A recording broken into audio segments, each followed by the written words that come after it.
Hello बच्चा लोग, welcome to your fifth chapter of your SST book and the name of the chapter is Community Services. So before starting the chapter we should understand the meaning of community services. तो community का मतलब क्या होता है? Community मतलब we can say एक group जो किसी common चीज़ को लेके एक साथ जुड़ा हुआ है, that is called community. तो जो community services है मतलब वो services जो community में की जाती है ना. Community a group of people we can say. अब वो एक जैसी चीज़ें पसंद करने वाले लोग एक साथ जुड़े हुए हो. इस चैप्टर में हम पढ़ने जा रहे हैं, बहुत से ऐसे टॉपिक्स कवर करेंगे लाइक जो किस किस तरह की कम्युनिटी सर्विसेज अभी हैं in the recent time we can see, और जो भी एंशियंट टाइम में जो पुराने समय में क्या क्या कम्युनिटी सर्विसेज होती थी वो पढ़ेंगे. And also we are going to study about the importance of tree and water. ठीक है, ट्रीज़ और वाटर का क्या इम्पोर्टेंस है, क्या महत्व है, ये भी हम इस चैप्टर में पढ़ेंगे. So let's start the chapter. Human beings are social animal. सोचोगे कि एनिमल बोला क्यों जा रहा है?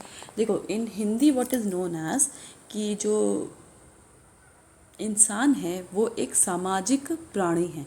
सोशल मतलब सामाजिक, एनिमल मतलब we are calling it as a प्राणी, है ना. तो क्यों ऐसा कहा जा रहा है, क्यों ह्यूमन बींग को सोशल एनिमल बोला जा रहा है? क्योंकि ह्यूमन बींग्स ऐसा है जो कि अकेला नहीं रह सकता. ही need a society.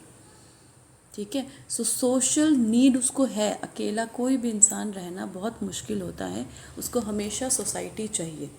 So they live together in the company of their fellow beings in villages, town और सिटीज़.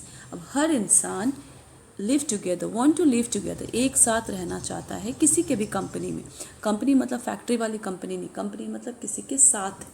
अब किसके साथ रहना चाहता है? अपने जैसे लोगों के साथ, अपने जैसे फेलो बींग्स, अपने जैसे लोगों के साथ विलेज में मिलकर रहता है या टाउन में मिलकर रहता है या सिटी में मिलकर रहता है. The members of the community live in harmony and work for the benefit of one another. जो भी कम्युनिटी है, जो किसी एक तरह की चीज़ से बिलोंग करते हैं, जो भी लोग, उसके जो भी मेंबर्स होते हैं वो साथ में हार्मनी मतलब प्यार से रहते हैं और सब वर्क करते हैं, काम करते हैं एक दूसरे के बेनिफिट के लिए, एक दूसरे के फ़ायदे के लिए मिलजुल कर एक साथ काम करते हैं. They also provide support to each other in time of emergency. क्या करते हैं? एक दूसरे को सपोर्ट प्रोवाइड करते हैं. सपोर्ट मतलब वी कैन से दैट ज़रूरत पड़ने पे एक दूसरे का सपोर्ट करते हैं, एक दूसरे के साथ खड़े रहते हैं. Community living helps in building a peaceful society. Community पे में रहने से क्या होता है, एक हम पीसफुल सोसाइटी बनाते हैं. पीसफुल सोसाइटी मतलब एक शांत सोसाइटी बनाते हैं. क्यों? ऑब्वियस चीज़ है, अगर अच्छा माहौल होगा, हर कोई एक दूसरे की हेल्प करेगा तो एक पीसफुल माहौल बनेगा, है ना. बिल्ड करेंगे, हम बनाएंगे. कम्युनिटी सर्विसेज अभी बताया था ना, कम्युनिटी के लिए जो भी काम होता है, जो भी सर्विस होती है, that is called community service. तो let's see the definition. Community service is the help और assistance that benefits the community. Community service ऐसा सर्विस है, ऐसा काम है, सर्विस का मतलब काम है ना. इज़ द हेल्प और असिस्टेंस, ऐसा हेल्प है जो कि किसको बेनिफिट पहुंचाता है? कम्युनिटी को, है ना. उस ग्रुप को, उस कम्युनिटी को बेनिफिट पहुंचाता है. That is called community service. It may be assisting the elderly, participating in neighbourhood watch programme, beautification of the locality. अब ये जो कम्युनिटी सर्विस की हम बात कर रहे हैं, तो what is the example of that? कैसे समझाएंगे कि क्या है ये कम्युनिटी सर्विसेज? तो देखो, असिस्टिंग द एल्डरली, जो भी बूढ़े बुजुर्ग हैं उनको असिस्ट करना. असिस्ट का मतलब उनको हेल्प करना. पार्टिसिपेटिंग इन नेबरहुड, कुछ भी नेबरहुड में, जो अपने पड़ोस में जो भी प्रोग्राम हो रहा है उसमें पार्टिसिपेट करना, हिस्सा लेना. वॉच प्रोग्राम, जो भी प्रोग्राम होता है उसको देखना. ब्यूटिफिकेशन ऑफ लोकेलिटी, लोकेलिटी मतलब जो आपके आसपास का एरिया है वो आपका लोकल एरिया है, दैट इज़ कॉल्ड लोकेलिटी.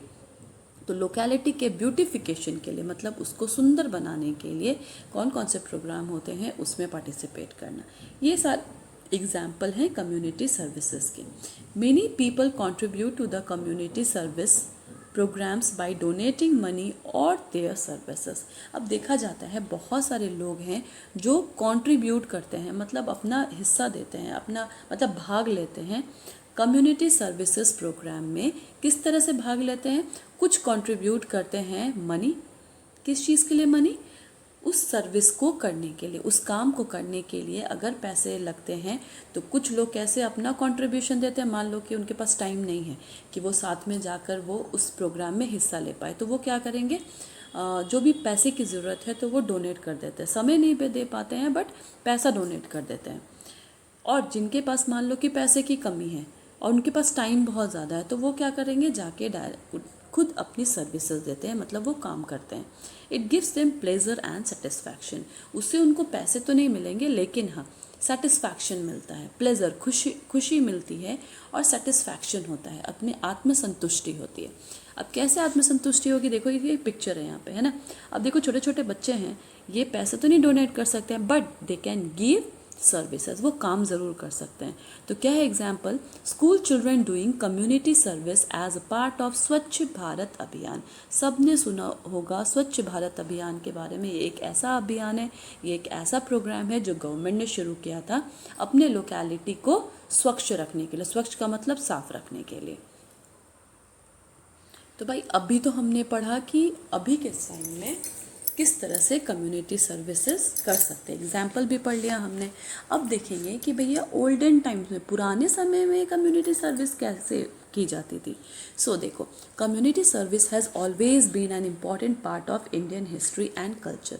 ये जो कम्युनिटी सर्विस है ये हमेशा से भारत का बहुत ही इम्पॉर्टेंट पार्ट रहा है ना। इंडियन हिस्ट्री में भी ये सब सुनने समझने को मिलता है। And people help the poor with money, clothes, food, shelter और looked after the sick। जो भी people हैं वो किस तरह से हेल्प करते हैं लोगों को, जो पुअर हैं उनको मनी देकर, है ना, पुअर मतलब गरीब, जो भी गरीब लोग हैं उनकी हेल्प करते हैं, उनको पैसे देके, क्लोथ्स देकर, फूड देकर, खाना, कपड़े, पैसे, शेल्टर, रहने की जगह देकर, और लुक्ड आफ्टर द सिक। और अगर कोई सिक पर्सन है, कोई बीमार व्यक्ति है तो उसको उसकी देखभाल करके अपना सर्विस प्रोवाइड कराते हैं। So now see, do you know many people give money and food to beggars. बहुत लोगों को आपने देखा होगा, बेगर्स को, जो भिखारी होते हैं उनको बहुत सारे लोग पैसे और खाना देते हैं। बट ना ये अच्छा काम नहीं है, it is not a good practice. It is important to train them for some work. उससे ज़्यादा, पैसे या खाना देने से ज़्यादा बेटर है कि आप उनको कुछ काम दो, ठीक है, उनको कुछ काम सिखाओ जिससे वो पैसे अर्न कर पाएँ, so that they can work to earn the money, like making coir fans, toys, paper bags etcetera. तो उनको कुछ ऐसे क्राफ्ट की चीज़ें सिखा दो जिसकी वजह से वो काम करके पैसे कमाना सीखे, है ना। बेग करना is not a good task, है ना, भीख मांगना कोई अच्छा काम नहीं है। उससे बेटर है कि अपने अकॉर्डिंग जो आप काम कर सकते हो वो करके पैसे कमाओ। So, you will see that in earlier times the king or emperor took up many projects for benefit of the common people, like helping the travelers, planting trees, digging well, etc. तो पहले समय में देखा जाता है कि जो king या एम्परर थे, जो राजा हुआ करते थे, वो बहुत सारे प्रोजेक्ट्स में काम करते थे, प्रोजेक्ट करवाते थे। किस चीज़ के लिए, benefit of the common people. जो नॉर्मल इंसान थे, जो आम जनता होती थी, उनके बेनिफिट के लिए बहुत सा प्रोजेक्ट चलाते थे। जैसे कि जिससे वो ट्रैवलर्स मतलब जो ट्रैवलिंग करते थे, या जो प्लांटिंग ट्रीज़, क्या क्या करते थे उनके हेल्प करने के लिए, ट्रैवलर्स को ट्रीज़ लगवाते थे और कुआं खुदवाते थे, ताकि आने जाने वाले लोगों को शेल्टर और पानी की प्रॉब्लम ना हो। कंफर्ट ऑफ द ट्रैवलर्स, जो ट्रैवलर्स आते थे, जो ट्रैवलर मतलब वी कैन से दैट यात्री, है ना, जो यात्रा करते थे। सो उनके कंफर्ट के लिए, उनके आराम के लिए क्या क्या किया जाता था। इन ओल्डन टाइम्स मोस्ट ट्रैवलर्स वर पिलग्रिम्स, मैसेंजर्स, सोल्जर्स और मर्चेंट्स। तो पुराने समय में ट्रैवलर्स, जो यात्री होते थे, वो कौन होते थे, बेसिकली पिलग्रिम्स कौन होते थे, जो अपने धर्म के प्रचार के लिए एक जगह से दूसरी जगह जाते थे। मैसेंजर्स, जैसे राजा के मैसेंजर्स होते थे, एक जगह से दूसरी जगह। देखो पहले फ़ोन तो था नहीं, ना चिट्ठी होती थी, सो क्या करते थे, मैसेंजर्स होते थे, राजा या किसी भी इम्पोर्टेंट लोगों के मैसेजेस को एक जगह से दूसरी जगह पहुंचाते थे। सोल्जर, सिपाही या मर्चेंट्स, जो बिजनेस करते थे उनको मर्चेंट बोला जाता है ना, जो बिजनेसमैन होते थे। तो इन लोगों को वो ये लोग ट्रैवल करते थे एक जगह से दूसरी जगह पे, तो इनके कंफर्ट के लिए क्या क्या चीज़ें की जाती थी वो भी हम देखेंगे। They had to face many hardship on their journeys as there were no shelter, roads, means of transport और अरेंजमेंट ऑफ फूड और वाटर। तो उनको सफ़र करना या यात्रा करने में बहुत ज़्यादा प्रॉब्लम होती थी। क्यों? क्योंकि देखो पहले मीन्स ऑफ ट्रांसपोर्ट जैसा अभी हमारे पास है, एयर ट्रांसपोर्ट है, वाटर ट्रांसपोर्ट है, मैनी आ गया।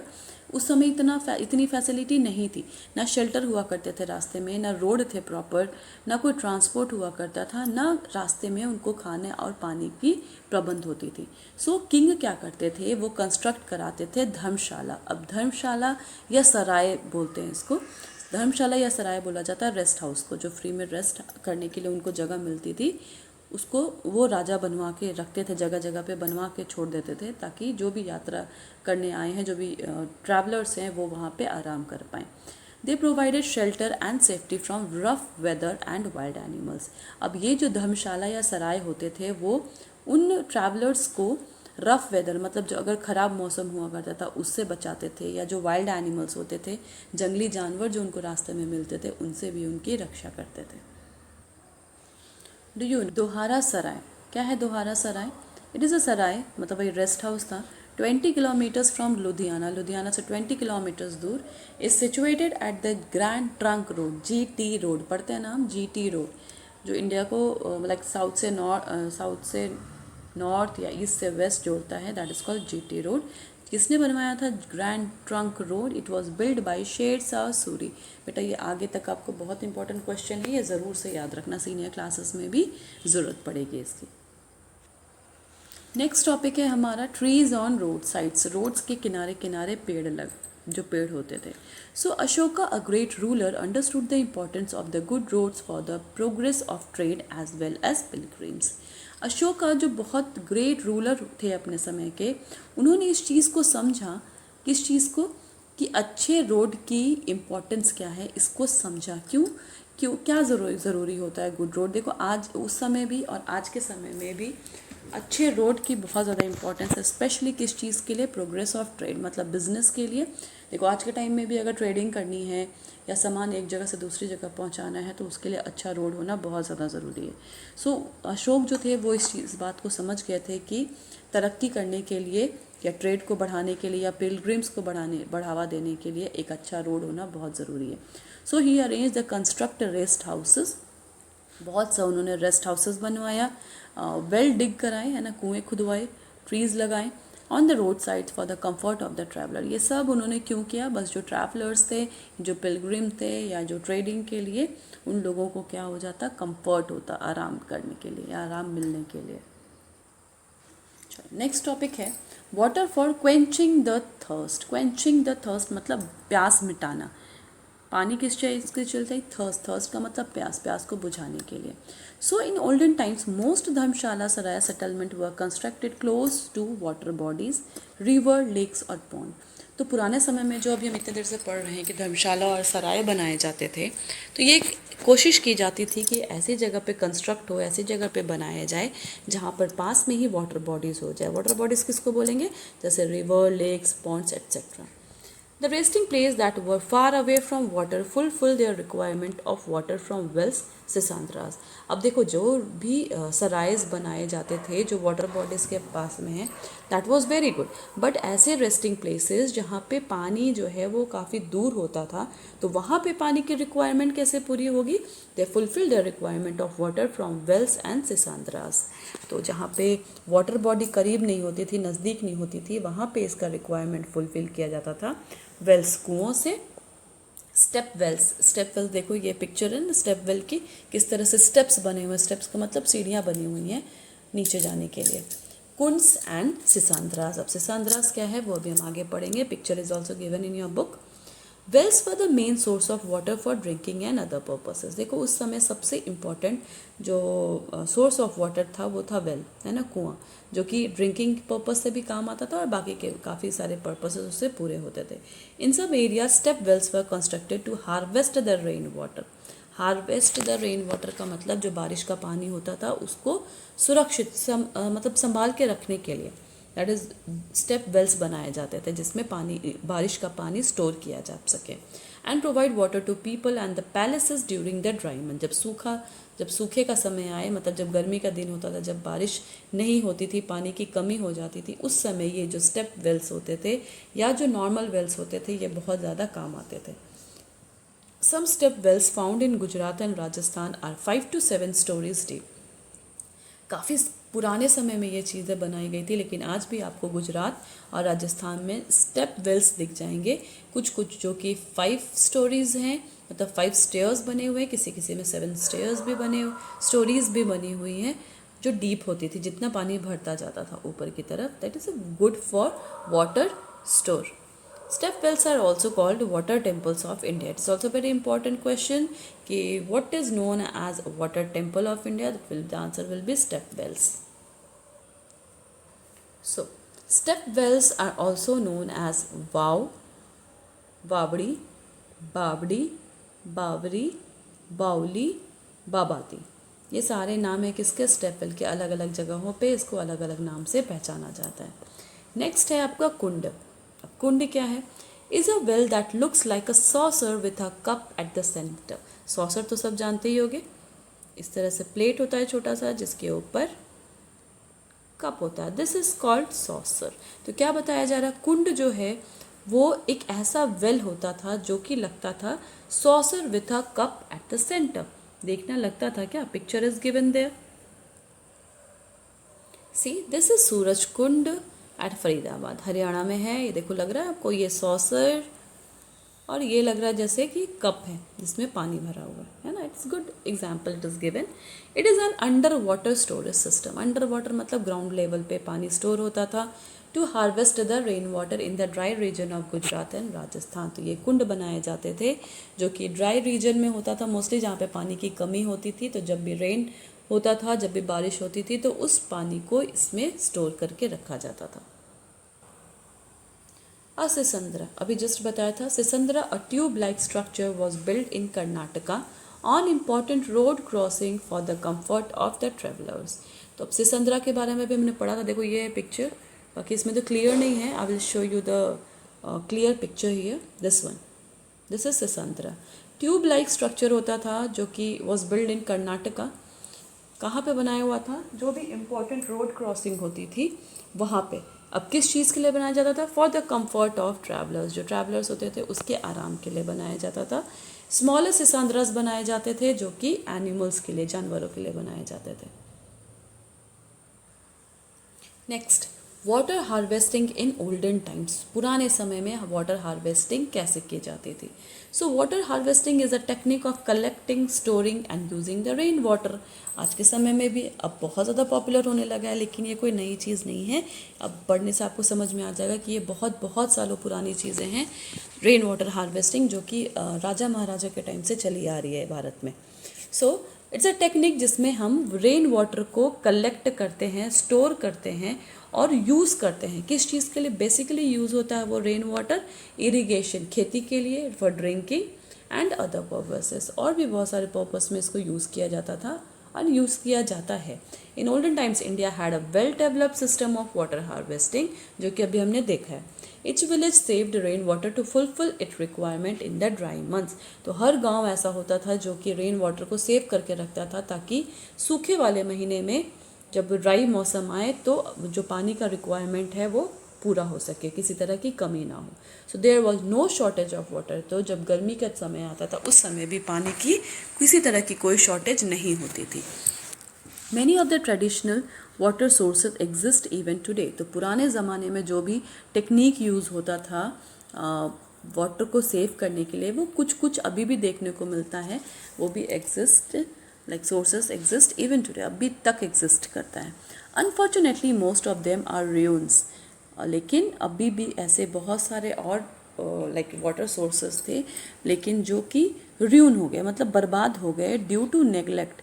किसी ने ध्यान नहीं दिया और उसको मेंटेन नहीं करके रखा। तो बहुत सारे ऐसे ट्रेडिशनल वाटर सोर्सेज तो अब ख़त्म भी हो चुके हैं, लेकिन अभी भी कुछ ऐसे हैं जो हम देख पाते हैं, जैसे स्टेप वेल, सिसंद्रा या कुंड। In recent times, effort have been made to revive the old water bodies and to popularize water harvesting. तो रिसेंट टाइम मतलब अभी के समय में बहुत एफर्ट किया जा रहा है, बहुत काम किया जा रहा है इसके लिए, रेन वाटर हार्वेस्टिंग के लिए, जिससे कि वो फिर से रिवाइव हो पाए. क्या ओल्ड वाटर बॉडीज़ जो है वो फिर से रिवाइव हो पाए, रिन्यू हो पाए, और वाटर हार्वेस्टिंग को पॉपुलर किया जा रहा है, सो दैट कि जो ड्राई सीजन हो उसमें पानी की प्रॉब्लम ना हो. It saves rain water from getting drained and wasted. ये क्या करता है, पानी को ड्रेन होना, ड्रेन का मतलब वो बहकर बर्बाद हो जाना या वेस्ट होने से बचाता है. और water scarcity, it's also solve the problem of water scarcity, मतलब पानी की कमी का जो समस्या है उसको भी सॉल्व कर देता है, उसको भी बचाता है.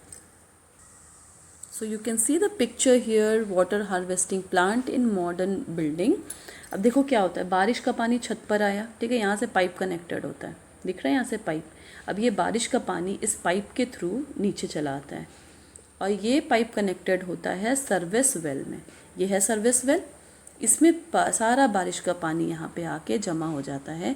और सर्विस वेल यहाँ पे देखोगे रिचार्ज वेल है, कलेक्शन चैम्बर है, यहाँ पे जाके सारा पानी, और इसमें क्या है, लेयर्स होते हैं, इसमें साफ आपको नज़र नहीं आ रहा होगा, पेबल्स होते हैं अलग, डिफरेंट इसमें लेयर्स होते हैं, जिससे पानी जो है प्यूरीफाई होता है और यहाँ पे कलेक्शन चैम्बर में कलेक्ट हो जाता है, जिससे कि आगे जाके कभी पानी की स्कैरसिटी ना हो, कमी ना हो, और यहाँ से पानी यूज़ कर पाएँ.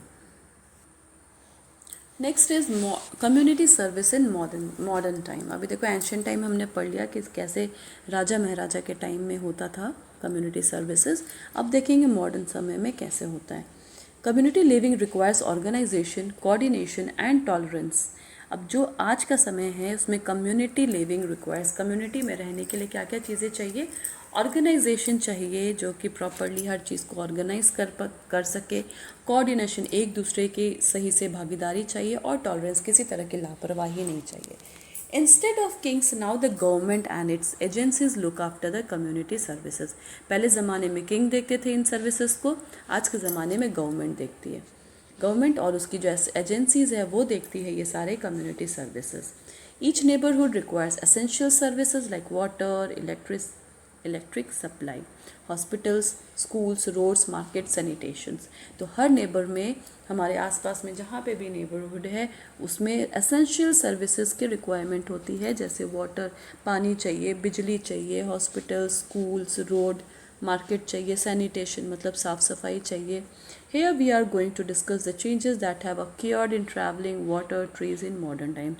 अब यहाँ पे हम पढ़ने जा रहे हैं किस तरह से चेंजेस आया है, जो पहले ज़माने में ट्रैवलिंग के में चाहिए होती थी, पानी और ट्रीज़ के लिए चाहिए होती, जो कि चेंज हो चुका है. अब क्या क्या हुआ है, वी विल स्टार्ट डूइंग. सबसे फर्स्ट ऑफ ऑल ट्रैवलिंग. अब ट्रैवलिंग में क्या चेंजेस आया है, देखो जैसे हमने देखा था ना, पुराने ज़माने में भी ट्रैवलिंग होती थी, आज के ज़माने में भी ट्रैवलिंग होती है, but that time we are not having the means of transport. But here in the modern time we are having lots of transport facilities. वो सब डिपेंड करता है आपके पास कितना समय है, आपके पास कितना पैसा है, उसके अकॉर्डिंग आपके पास बहुत सारी वैरायटीज़ हैं, बहुत सारी फैसिलिटीज़ हैं. So let's see, travelling has undergone a great change in recent time. यही जो भी बताया कि आज के समय में ये बहुत चेंजेस हो चुका है. Today different means of transport are available for the convenience of the people. Same thing कि आज के ज़माने में जो भी मीन्स ऑफ ट्रांसपोर्ट है वो अवेलेबल है, डिपेंड करता है कि लोगों की ज़रूरत के according. Many guest houses, restaurant, night shelter, motels, hotels provide comfort and safety to the travelers. अभी भी यहाँ पे बहुत सारे हैं, लेकिन उस वक्त फ्री ऑफ कॉस्ट होते थे रेस्ट हाउसेस, लेकिन आज हमें पे करने पे मिलता है. लाइक गेस्ट हाउस है, रेस्टोरेंट है, नाइट शेल्टर जो रात बिताने के लिए आपको नाइट शेल्टर्स मिल जाते हैं, मोटल्स है, होटल्स है, जो कि जो भी ट्रैवलर्स है उनके कंफर्ट, उनके आराम को और उनके सेफ्टी का ध्यान रखता है. बेटर रोड्स, रोड की कंडीशन बहुत अच्छी हो गई है, ब्रिजेस बना दिए गए हैं, flyovers are there to ensure the smooth movement, ताकि मूवमेंट जो है वो प्रॉपरली स्मूथली हो पाए. Faster and more comfortable means of transport make travelling a pleasure. Faster और मोर कंफर्टेबल जो है ये जो मीन्स ऑफ ट्रांसपोर्ट है वो क्या करता है, ट्रैवलिंग को एक प्लेजर बनाता है, मतलब एक नॉर्मल और आरामदायक बनाता है. अब वो किस चीज़ से हो सकता है, they may be cars, buses, trains, aeroplanes और ships. Different types of means of transports are there. So next again bicycle. Bicycle क्या है, it is riding up, is popular all over the world, पूरे world में ये जो bicycle riding है, cycle चलाना, वो बहुत पॉपुलर है पूरे वर्ल्ड में, नॉट इन आवर कंट्री या any other country, it is very popular in whole world. It makes our body fit, saves fuels and environment friendly. अब क्यों है ऐसा? क्योंकि साइकिल चलाने से हमारी बॉडी फिट रहती है, फ्यूल बचता है और इन्वायरमेंटल फ्रेंडली है। साइकिल चलाने से किसी तरह की कोई पोल्यूशन नहीं होती है। Next is water. So water is supplies through pipelines in most part of our country. आपके घर में भी मे बी जो वाटर आता है आपके घर पे, वो भी हो सकता है पाइपलाइन के थ्रू ही आता हो। Some areas are still dependent on well, springs, rivers और लेक्स। अभी भी इतनी टेक्नोलॉजी बढ़ती जा रही है, उसके बाद भी कुछ एरिया अभी भी ऐसे हैं जहाँ पे लोग डिपेंडेंट हैं वेल पे, कुओं पे या स्प्रिंग्स पे या रिवर्स और लेक्स पे। Tube wells provide water for irrigation. जो ट्यूबवेल है वो इरिगेशन के लिए, मतलब सिंचाई करने के लिए, खेती करने के लिए पानी प्रोवाइड कराती है। And other purposes in area that are far away from rivers, canals and streams.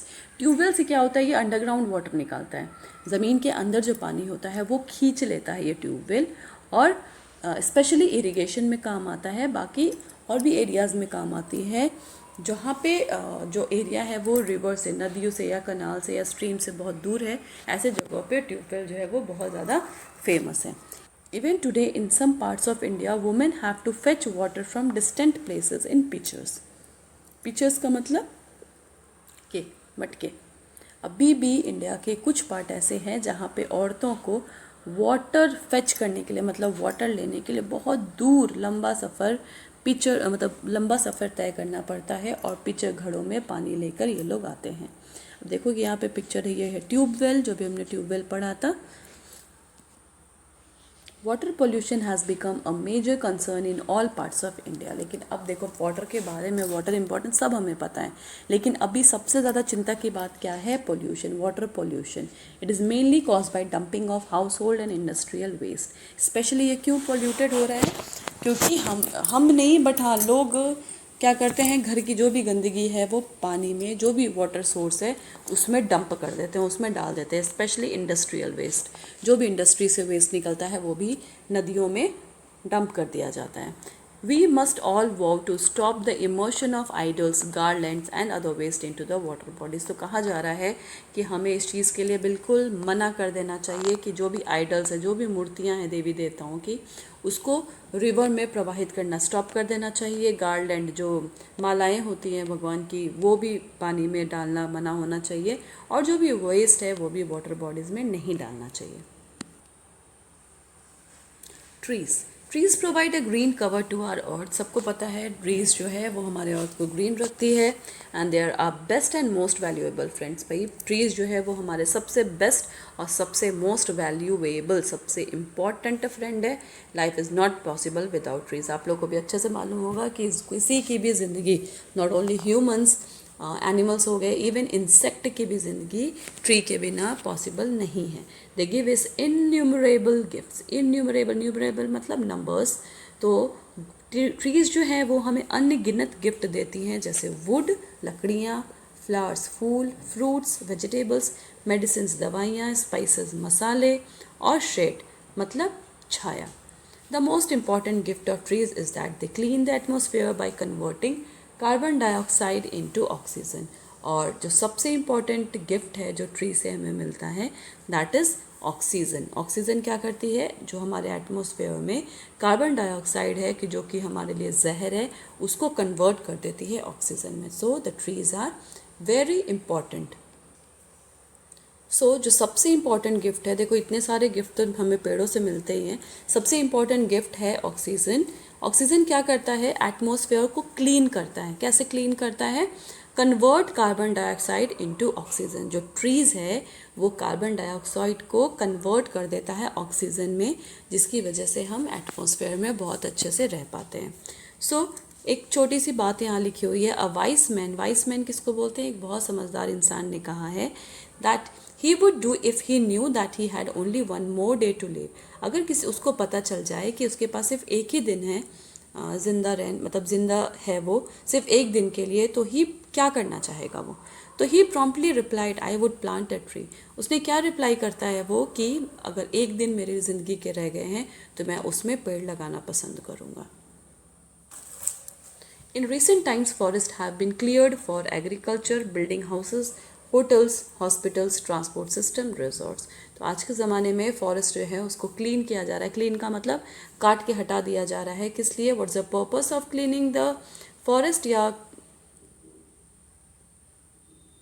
That is agriculture, खेती के लिए काटे जा रहे हैं जो जंगल हैं, या हाउस बनाने के लिए, होटल्स बनाने के लिए, हॉस्पिटल्स बनाने के लिए, या ट्रांसपोर्ट सिस्टम या रिजॉर्ट बनाने के लिए पेड़ों को या जंगलों को साफ कर दिया जा रहा है। The cutting of trees has disturb the balance of nature. जो नेचर का बैलेंस है वो बिगड़ता जा रहा है। हम इतने ज़्यादा ट्रीज़ को कट कर रहे हैं, उसकी वजह से जो बैलेंस है वो ख़राब होता जा रहा है। It has created air pollution, lowered and the level of underground water, and reduced the number and species of animals, birds and plants. अब इस इतने ज़्यादा पेड़ों को काटने से क्या हो रहा है? It has created air pollution. इसकी वजह से बहुत ज़्यादा एयर पोल्यूशन बढ़ता जा रहा है। अंडरग्राउंड जो वाटर का लेवल है वो भी काफ़ी कम होता जा रहा है। अलग अलग तरह के एनिमल्स, बर्ड्स और प्लांट्स जो हैं इनके नंबर्स भी क्या हो रहे हैं? रिड्यूस हो रहे हैं, मतलब घटते चले जा रहे हैं। So now people are becoming aware of importance of saving natural resources like water, forest, wildlife etcetera. तो अब क्या है, धीरे धीरे लोगों को ये चीज़ें इंपॉर्टेंस समझ में आ रही है कि हमें नेचुरल जो रिसोर्सेज हैं उनको बचाना चाहिए, क्योंकि वो बहुत ज़्यादा इंपॉर्टेंट है हमारे लिए। They are planting trees so that the roots absorb the water and raise the underground water level. अब क्या कर रहे हैं लोग? ज़्यादा से ज़्यादा ट्रीज़ को प्लांट कर रहे हैं ताकि रूट्स जो है, जो जड़ें हैं पेड़ों की, वो वाटर को एब्जर्व कर पाए। ऑब्जर्व करेगा तो क्या होगा? जो वाटर लेवल है, अंडरग्राउंड वाटर लेवल जो है वो धीरे धीरे बढ़ने लगेगा। This will also save our wildlife. इसकी वजह से हमारा वाइल्ड लाइफ भी काफ़ी ज़्यादा सेफ हो जाएगा। जिस तरह से एनिमल, बर्ड्स और इंसेक्ट्स जो फॉरेस्ट में रहते हैं उनकी लाइफ भी सेफ हो जाएगी। Natural resources are the gifts of nature to mankind. तो भाई जो भी नेचुरल रिसोर्सेज है वो सब नेचर का गिफ्ट है जो कि मैनकाइंड को दिया गया है, लोगों को दिया गया है। It is our responsibility to hand over this heritage to our future generation. इसीलिए ये हमारी रिस्पॉन्सिबिलिटी बनती है कि जो भी नेचुरल रिसोर्सेज हैं, जो गिफ्ट था हमारा नेचर ने जो हमें गिफ्ट दिया था, वो हम अपने आने वाले फ्यूचर जनरेशन को भी क्या करें? हैंड ओवर करें। Our government has banned cutting of trees. तो अब जो गवर्नमेंट है उन्होंने ट्रीज़ को काटना बैन कर दिया है। Many projects have been started to plant more and more trees, जैसे वन महोत्सव। तो अब बहुत सारे प्रोजेक्ट शुरू किए गए हैं जिसमें ज़्यादा से ज़्यादा पेड़ों को लगाने का प्रोजेक्ट शुरू किया गया है। दैट इज़ कॉल्ड वन महोत्सव। Each one plant one tree etcetera. So explanation part is over. Now we will do the book exercise. The first question is, who constructed the sarais in olden times? पुराने समय में सराइज कौन बनवाता था? Kings. Second, what is the technique of collecting, storing, using rain water known as? Rain water को collect करना, store करना क्या कहलाता है? It is known as water harvesting. Third question, where are kunds commonly found? Kunds commonly found in Gujarat. Fourth, in our country, water is mainly supplied through wells, pipelines, या tube wells. It is pipelines. So see the fill in the blanks. Help box is given there. The first one, step wells harvest dash water. What it is? Rain water. Community service has always been an important part of Indian dash and dash. What it will be? History and culture. Dash, a great ruler understood the importance of good roads for the progress of trade. Who was the great ruler? जिसने समझा कि trade के progress करने के लिए अच्छा road होना चाहिए. That is Ashoka. Fourth, Sisandras were built in. सिसंद्रास कहाँ बनवाया गया था? It is in Karnataka. Fifth, a sarai is a dash house. A sarai is a rest house. चलो, now true and false. First question is, Step wells are not common in Gujarat and Rajasthan. That is false, क्योंकि ये गुजरात और राजस्थान में famous है, common भी है. People are unaware about the benefits of tree plantation. It is also wrong, क्योंकि aware हैं. Government and its agencies look after community service in modern times. Yeah, it is true. Fourth, water pollution has become a major concern in all parts of India. Yeah, it is true. Water harvesting is a modern technique. No, it is false. Modern he ancient time से चला आ रहा है. So this is all about the book exercise. So explanation part and book exercise we have done. If there is any doubt or any suggestion, please write down in a comment section.